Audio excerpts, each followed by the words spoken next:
अस्सलामु अलैकुम वरहमतुल्लाहि वबरकातुहू। मुअज़्ज़िज़ नाज़रीन किराम, इस वक्त मुल्क भारत का माहौल बिल्कुल गर्म है।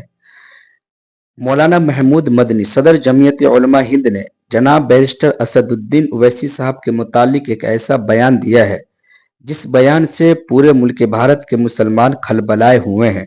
मौलाना महमूद मदनी पर गलत गलत कमेंट्स किए जा रहे हैं। आइए सबसे पहले हम इस वीडियो को सुनते हैं जिसके अंदर मौलाना महमूद मदनी ने क्या कहा है। मैं असदुद्दीन ओवैसी साहब को जहाँ तक जानता हूँ 100% उनसे डिसएग्री करता हूँ, उनके पॉलिटिक्स से, पॉलिटिकल अप्रोच से भी डिसएग्री करता हूँ, क्योंकि उनकी पॉलिटिकल अप्रोच को सपोर्ट करती है जो बांटने वाली है,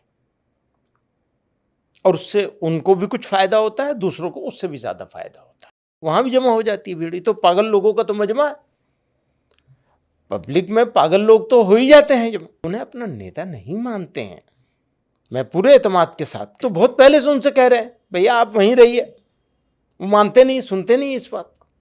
नहीं, पर वो उनके बयान इतने भड़काऊ होते हैं कि एक और मस्जिद शहीद, नामुनासिब बयान होते हैं, बिल्कुल नामुनासिब, अनबेरेबल होते हैं, बिल्कुल अनबेरेबल होते हैं कई सारे बयान। मुबारक हो आपको मुसलमानों, खास तौर से मुबारक उन लोगों को जो सेकुलरिज्म के झूठे वादे पर ये राष्ट्रवादी कांग्रेस को वोट देते, बल्कि गुलामी करना उनका मुकद्दर समझते। ये तुम्हारी बर्बादी की दास्तान बयान कर रहा हूँ। क्या तुम अपनी औलाद के मुस्तकबिल का बोझ नहीं उठाओगे? क्या तुम अपने बच्चों के लिए स्कूल नहीं मांगोगे? क्या तुम अपनी बच्चियों के लिए ग्रेजुएशन नहीं मांगोगे? तुम कब तक इन लोगों की गुलामी करोगे? और ये झूठ पे झूठ, झूठ पे झूठ, पीठ पे इतने खंजर मारे गए मुसलमानों के कि पीठ पे कोई जगह बाकी नहीं है जहाँ पे तुम्हारा जख्म ना हो।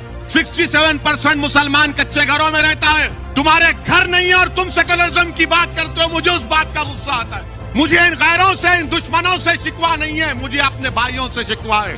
मुझे वोट मत दो, मगर ये जुल्म को तो खत्म करो, ये नाइंसाफी को तो खत्म करो।